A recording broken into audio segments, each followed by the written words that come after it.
Hey, you're fired.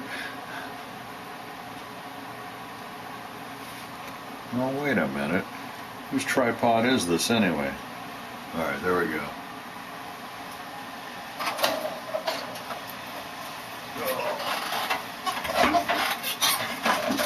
Okay. This is just kind of a demo to myself here.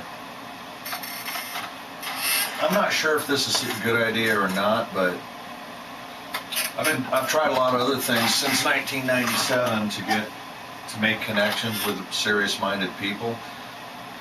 So I just thought maybe if I put it on a video and maybe even start a YouTube channel. Here's what I'm wanting to do: tell my little story, but really I can't go any further without serious-minded participants and/or collaborators to actually do what I know is quite possible. And I ended up calling my approach audio psychic communication, because I rely on audio energies, captured energies of sound, and I can bring through information embedded within that: human speech, vocal energies of animals. I guess you could say animal speech, although that might be a red flag. I'm joking around a little bit, but I'm pretty serious about all this. And I mean, even how I got into it was a little bit logic defying. I think I was pretty much led into it. I've talked about these things on mostly internet shows, like, you know, not really radio, but, you know, verbal, you know, in other words, not really video, just spoken word with guys and women on the internet, you know, that had shows. I think I've been on a couple radio stations on the so-called terrestrial radio network. Nothing really big, and I'm not really sure. I've knocked on quite a few doors, so I don't know if it was my attitude or that I just hadn't paid enough dues yet, or whatever the variables be. I mean, I did get kind of stuck on the frustration, and I'm finding out I've got a lot of intense energy, so who knows, maybe I blocked the whole thing myself. But let me just give you an example. I mean, and I'm not the only one that can do this. Somebody brought it to my attention way back in the early day, like 1997, 98. A man sent me an audio recording of his dog making growling sounds, and he pointed out to me that within those sounds was a phrase of the dog saying, or I don't know if you'd say saying, but the phrase was, you can't have the little ball. Once he pointed it out, it was really plain. And I know the skeptics say, hey, you know, you're just filling in the blanks, or whatever the term you want to call it is. And it doesn't matter if you actually document something that you can hear that no one else can hear, and it turns out to be true in a secondary fashion. You know, I haven't met everybody yet, and that's the whole idea of possibly doing a YouTube channel. A lot of people like looking at pictures as they go. But anyway, it turns out that phrase, I did plainly hear it after the man pointed it out to me, and he said that at the time the growling sound was the dog keeping a ball away from him. You know, some damn dogs do that, right? But anyway, I started recording animals, and yeah, I got a lot of information in there. I mean, one of the most stunning that I got was a dog down my alley, and I've shared this. I mean, it actually was used as an example to mildly ridicule me. There was so much underhanded stuff about this person that worked for the BBC. His name was Julian Jenkins, and you know, I mean, maybe he just needed to pay his bills, and maybe he feels bad about being a bit underhanded. He never even told me when the interview was. Said he would. I wrote him later, like a year and a half later, after I heard the show, where he and a guy that I found out what he was about after about 13 years, really, and it's not a surprise, were basically kicking people like me for the whole half hour. But at the end of the show, this half-hour show, I think it was called Out of the Ordinary, something like that, Mr. Jenkins actually played enough of the sample that I'm going to describe to you in a second, where it it actually validated my point, and nobody ever addressed the obvious, which was, I heard a dog say the name Sheila. I never knew who the dog belonged to. You know, without going into detail, I found out later that the person the dog belonged to was named Sheila, and Mr. Jenkins pointed that out, and I kind of feel like he did that without saying anything either way, because I think maybe part of him had some integrity, but there's so much resistance. Maybe he wanted to keep his job or whatever it was. But here's what I'm aiming at right now, is that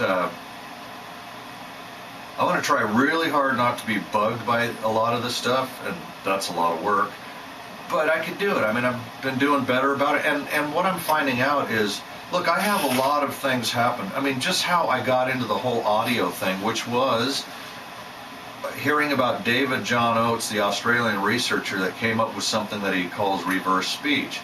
I know for a fact that is not coincidental sound. A lot of times it is, and a lot of times it isn't.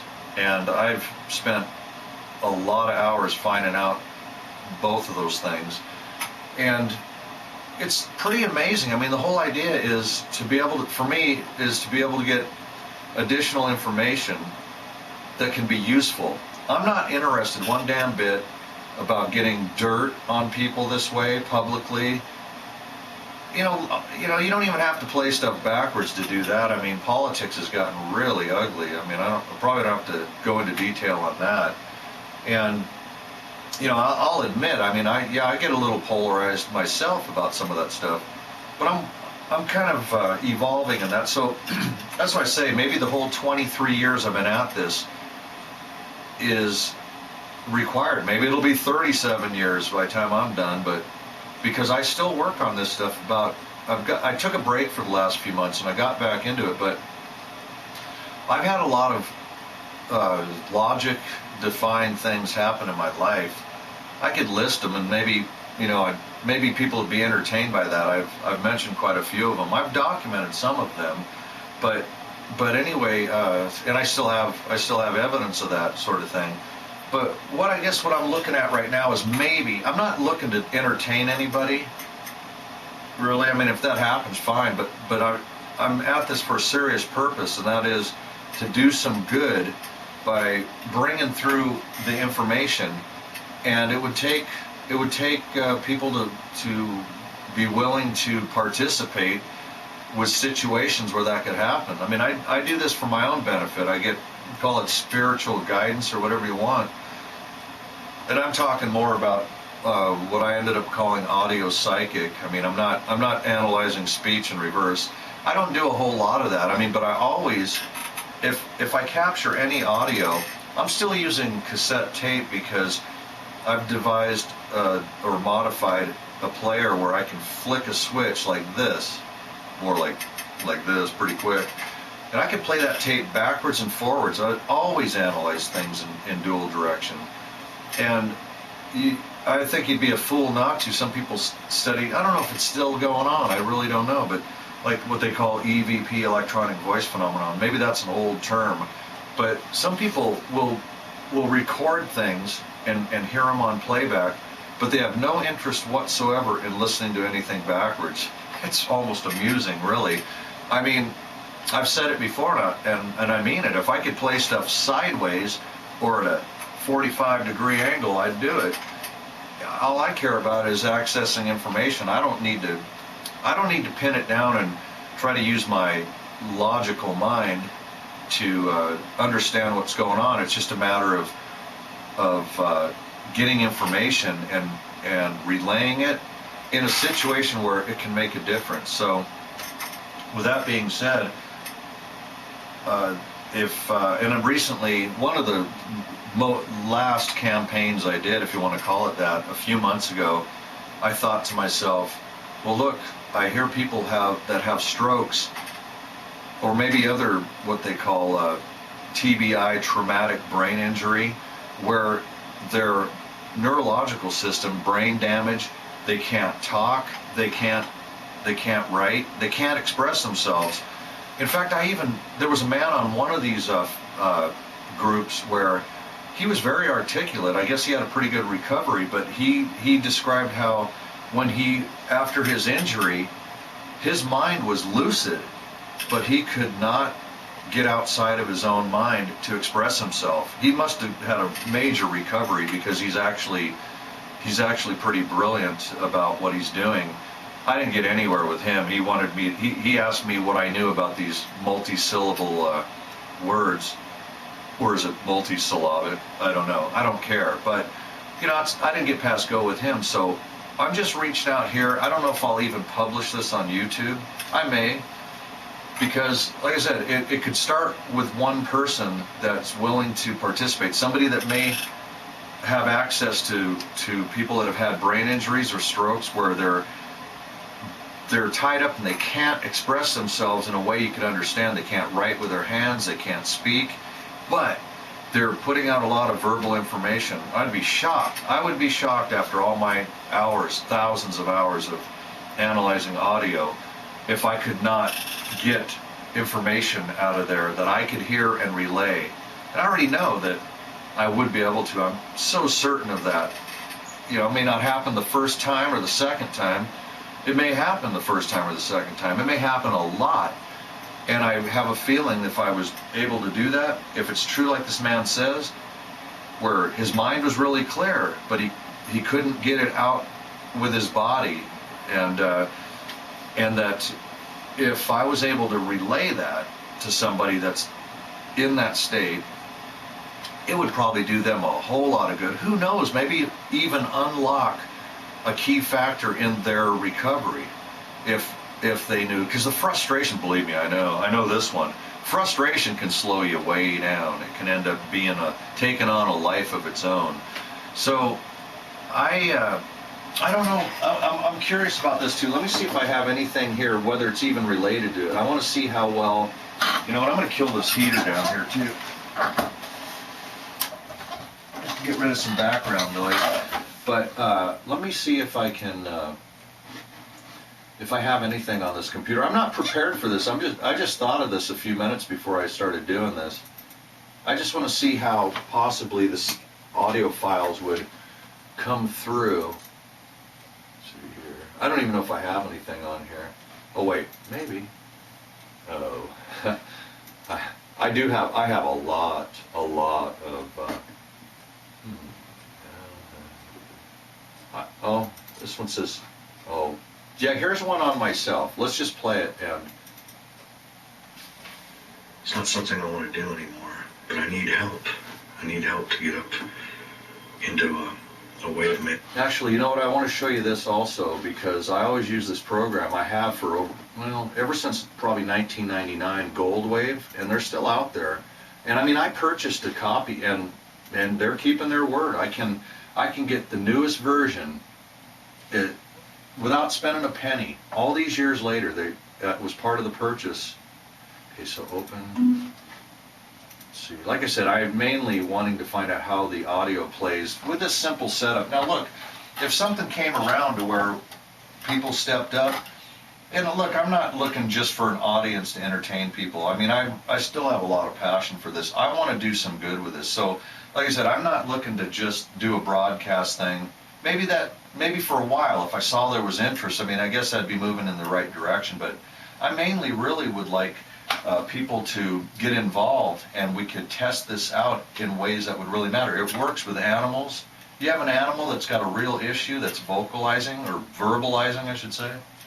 Wait, maybe vocalizing is better, but either way, vocal energy, sounds from their vocal cords, or maybe even whimpering sounds. I've recorded things out of nasal sounds. It's not speech. It isn't speech.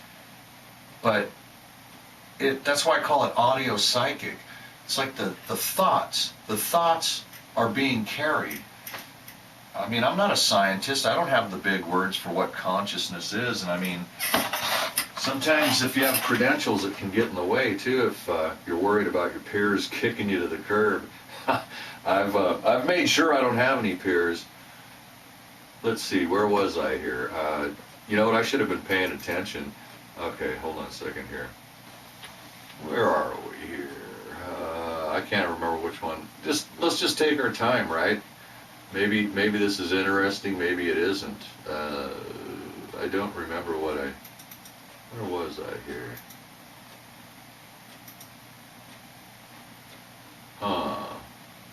Yeah, I should have been paying attention for sure. Let's see. I think I went in there. Let's see. So I'm pretty sure I went. Oops, that ain't it.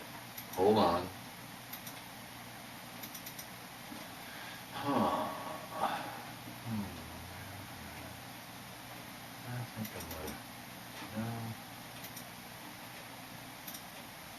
Hey, I've put a lot of time in being really organized and doing all that and spending hours and hours, and that didn't work, so maybe this will. Unsaved. Audience. No, that isn't it. Well, I've been pretty busy, and this computer I don't hardly use. This is in my little shop office out here.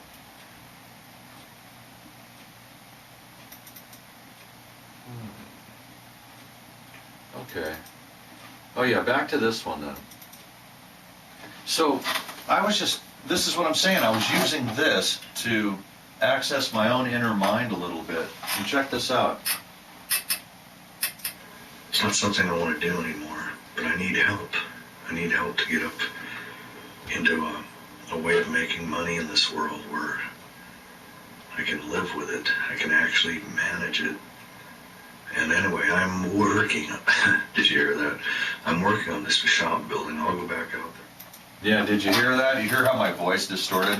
I was really I was really wanting to access something from my inner mind on this one. And by the way, yeah, it's been a little bit of a tough ride for me. That's why I say it's, other people's advice doesn't really work too well for me, because when I compare notes, I am kind of on a way different curve. And I could just tell you that it's slowed down a little bit, but I've had a lot of things happen, lots of things that happen that are pretty intriguing, to put it mildly.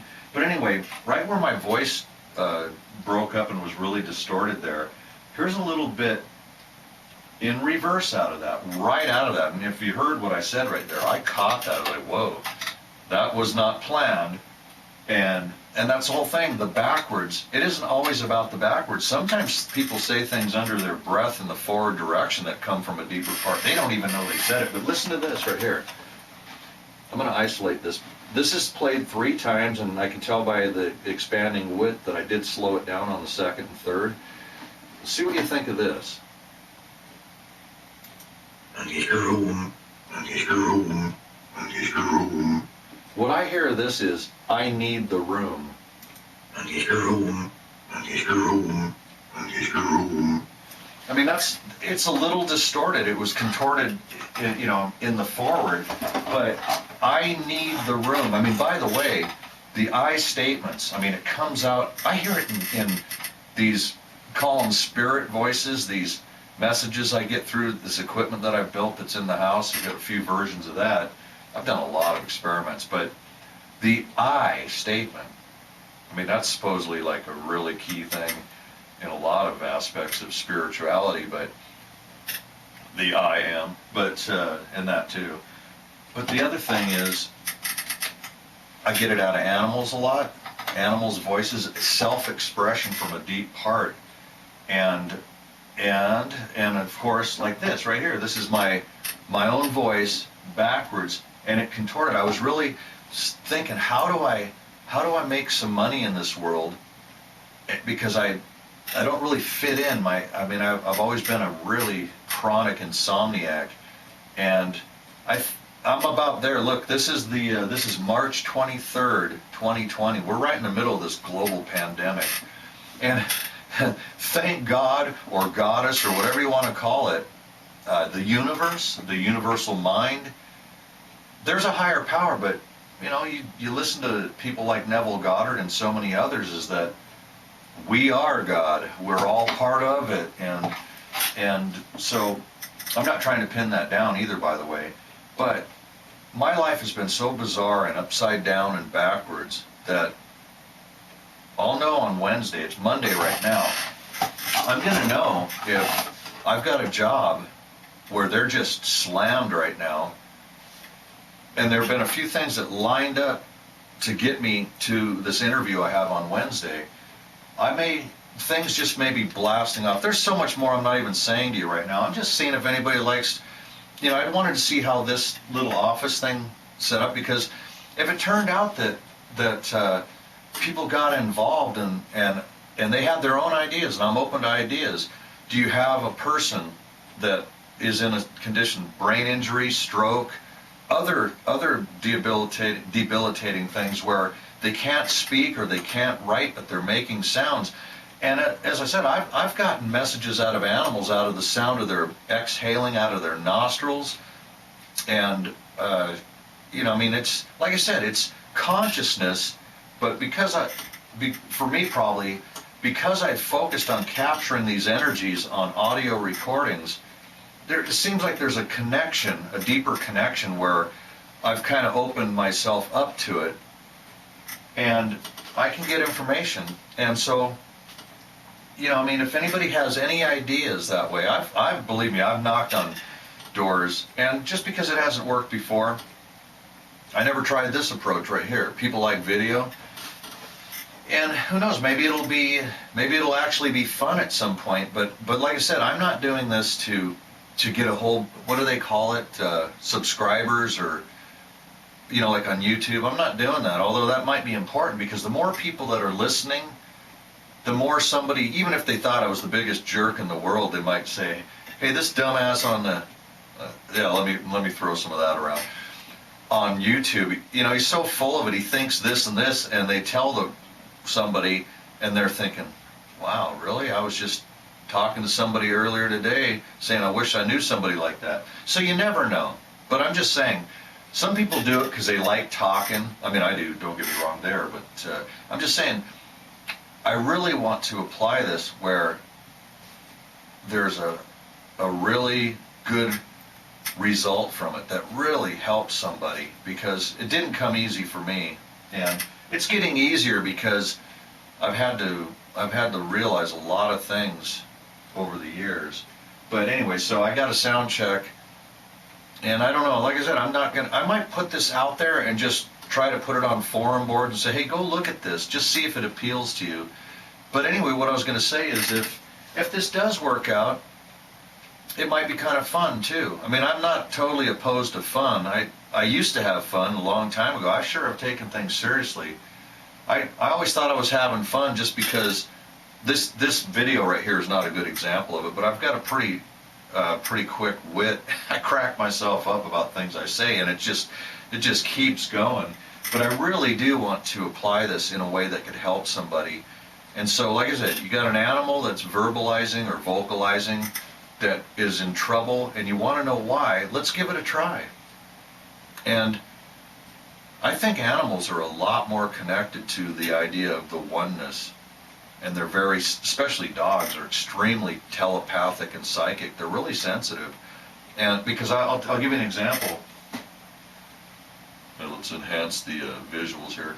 I've gone up to dogs and cars when I was really focusing on the animal thing, or other ones, and I was getting phrases like this where they're saying, if there was a couple in the car, and sometimes it'd be like the plural even if it was a single, like in other words, I know of you, or it was mainly we know of you. It's almost like they were connected into the oneness or the collective mind, like going, hey, there's that guy that's pushing it really hard to do these things.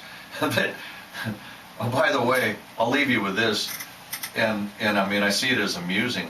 When I recorded this dog Amigo, and by the way, I have the audio of this, and see, that's, like I said, I'm going to put this out and see if anybody, if I'm just testing it, because like I said, when I measure what I've done compared to other people, I'm thinking, wow, I'm bringing up some good points and everything like that, but there was a dead end, and like I said, I just got frustrated, and I think I probably overreacted, who knows, but I'm suspecting more really that because I've learned a lot over the last 23 years during this time, and I would have anyway, but this added a whole new pathway in my life.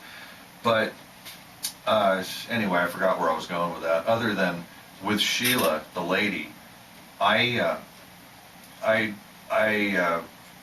I went home. I recorded the dog. I went up to him and I said, I could tell he was real nervous, and he was right down the alley on my old block up in Seattle. And I said, I'm going to come back and record you. I know. I mean, he was whimpering, making all these sounds. I was like, wow, that's some fertile energy right there to get something.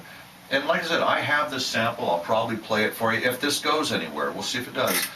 And I can play examples that I've got just to show people what I'm talking about. And I'll be curious when I play this back to see if these speakers, because this microphone on that old video camera right there, it's pretty sensitive. So I'm really going to be interested. I am interested to see how the sound plays across the room here out of these speakers. But so I go home and I find out. I say, "You going to tell me what's on your mind?" And I get a dual direction. And in the forward, which on the screen goes that way, I get the where's, as in where is, where's, you play it backwards is where's Sheila? And so I didn't know who the dog belonged to. He was in a backyard in the alley down the street from my old house. And a few days later, I went back to record him again, and a lady pulled in, and yep, her name was Sheila. And I told her what I was doing, and she's looking at me and she's going, wow, people are going to think you're insane. Yeah. Anyway, I said, what about you, Sheila? And she goes, oh no, I'm okay with it, right? And I said, well, would you like to hear your dog, the sample I just told you? So I emailed her that, and I think she heard it. I know she heard it, and I'll tell you why in a sec. Afterwards, I saw her a couple days later, and it was obvious that she got freaked by it. It hit her hard. She would not make eye contact with me for 2.5 years. And then after that point, I saw her, and I guess she cooled down, because I'd wave at her, but I wouldn't look at her. You know, like it just kind of eased up over about 2.5 years. And then we started talking. I never brought it up again. I thought, okay, well, look, I wasn't trying to scare her. I was very upfront about what happened, and she said, yeah, send it to me. So that's how it went. So kind of got to know her casually. You know, I went and helped her pick up a new couch she bought with my truck one time. And, you know, it was a whole 5.5, 6 years later from the scene of the crime, the initial sending her that MP3 through email, where she said, oh, by the way, on that file on Amigo, that was her dog's name, I found out when I met her. She said, I heard that. I said, yeah, I figured that. And then she said, do you still have that? And I said, yeah, I do. I said, you don't want to hear it, do you? And she said, yeah, I'd like to hear it again. I said, are you sure about that? She said, yes. So I sent it to her again, and I saw her 2 or 3 evenings later as the sun was going down. It was a nice evening, springtime or summertime. She was walking Amigo coming towards me down the alley. And I said, hey, Sheila. And I'm not joking. She took Amigo and ran and hid behind a bush. So, you know, not everybody's that freaked out about it.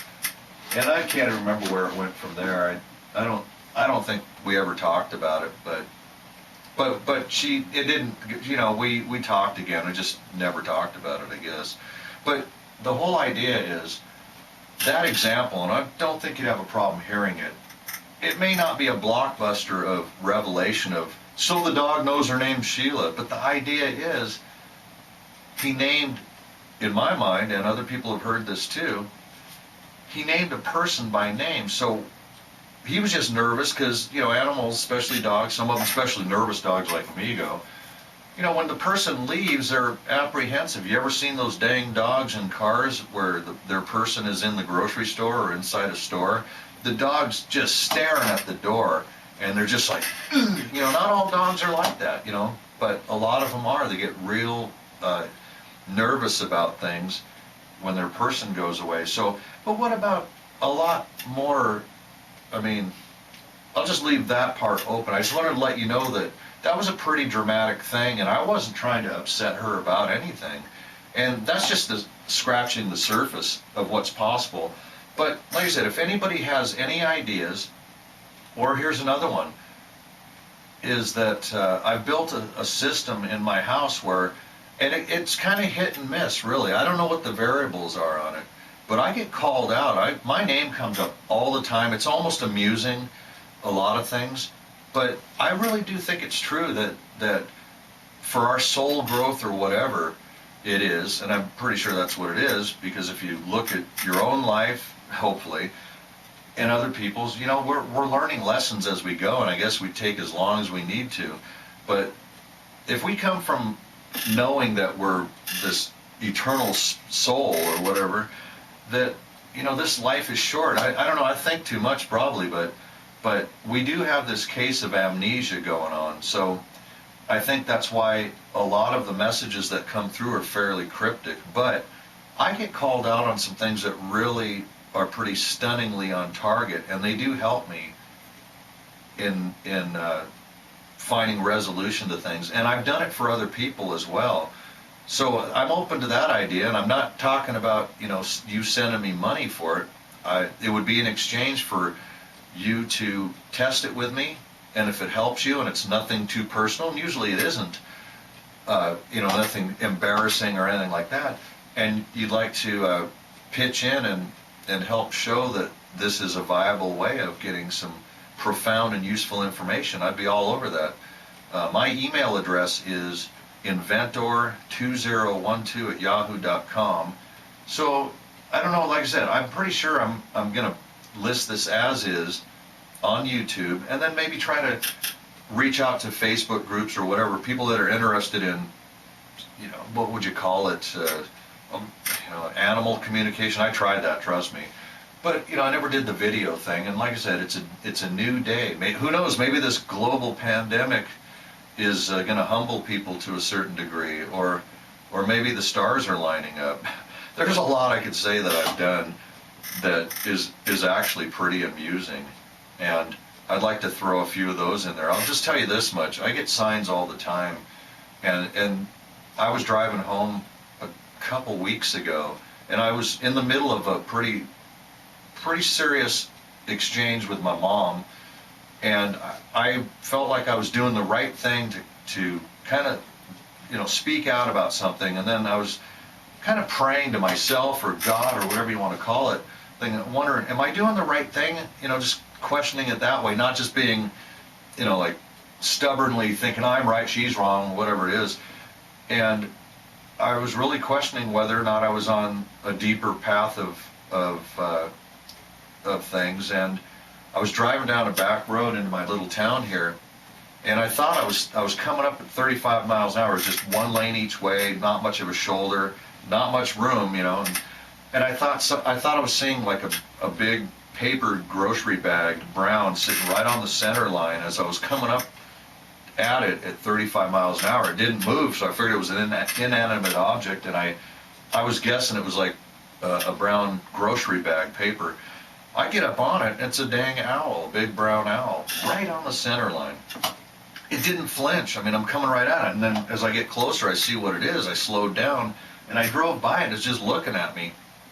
I turned around, and I got about 20 feet away from it. I had my phone and camera ready to go. I wanted to get a picture of it, just as I try to document some of these things. In all my life, I've never had that happen, but in 1997, when my mother told me about David Oates and the reverse speech thing, which is how I got into it. And by the way, she told me about this roughly 4 hours after I had a really potent experience on the phone where I was perceiving my own voice interrupting me with a delay. Stirred me up big time. I was telling the guy on the phone, my voice is echoing back at me backwards. And 4 hours later, she tells me about David Oates on Art Bell's program. I'd never listened to Art Bell, but she knew. She said, you're going to want to know about this. So she tells me about it. We went on a little road trip, and she's telling me about it. She says, I recorded an hour and a quarter on cassette tape. This was back in 1997. And so I was driving her car, and we're over by Hanford over in eastern Washington, dark highway. And sure, to be a skeptic about this, or, I have critical thinking too, and I all of a sudden, I'm driving the car, like I said, it's dark out, no other cars, going down this dark highway. I hit the brakes pretty abruptly, and I wasn't sure why. There's nothing in front of the car. Next thing I know, a big brown owl, let's do it this way, flies from left to right in front of the headlights. Sure, yeah, with the corner of my eye, I might have seen it, and that's why I did it. Simple as that, right? Well, some people say owls are a really potent symbolism, and I'm not going to say that's what it was for sure, but I've spent a lot of time working on these things. I do daily recordings. A lot of them are very clear to me of what they're saying to me, and a lot of times they're just reminding me of things. But I have a lot of things that happen in the physical world, and one of them being this clock right up here, and other clocks and all kinds of things. And so I just think, without trying to tell you I know exactly what it is, somebody keeps reminding me of things that are a little bit outside of the normal things. In fact, the clocks in the house, I can go into it later. I just, you know what, my idea is, maybe I'd sprinkle a little bit in along the way. I just want to see if anybody gets back to me on some of these things, because I don't have all the answers. I've said enough here right now that hopefully somebody would see this and say, you know what, like I said, if it's meant to be, it'll probably happen. So I think I'll leave it at that right now. My email